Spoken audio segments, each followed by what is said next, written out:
প্রধানমন্ত্রী শেখ হাসিনা নৌকা বিপুল ভোটে আবার জয়যুক্ত হবে। ওই মির্জা ফখরুল জেলখানার কয়টা শিক আছে গুনতে থাক। আর তারেক জিয়া যে জিয়াউর রহমানের একটা কুলাঙ্গার সন্তান।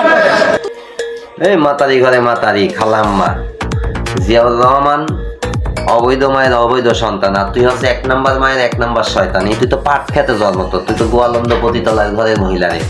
আর আবার প্রধানমন্ত্রী হবি শেখ হাসিনা কবে? ওগা থাকতে আগে ভালো হয় রে মাতারি। খানকিরপুর তোর মায়ে তো নেই, তোর বাপেক নিয়ে যায় আবার প্রধানমন্ত্রীর কাকা। তোর মা গেছে, তোর বাপেক পাঠা ইন্ডিয়া। খানকিরপুরে খানকি কোনে কাজ, আবার প্রধানমন্ত্রী সুদাও। ভাই ভিডিওটা বেশি বেশি শেয়ার করবেন। এই মহিলা ফালতু সুদা মহিলা এই স্ক্রিনে আমি উঠাইছি। এই মহিলা খুঁজে বের করার দায়িত্ব আপনাদের। বিএনপি ভাই বিরাদার জেনে আছেন খানকিরপুরে জিয়াউর রহমান কুলাঙ্গার সন্তান, ও নিজেই পাটখাতের সন্তান। শালা মহিলার ঘরে মহিলা খানকিরপুরে সব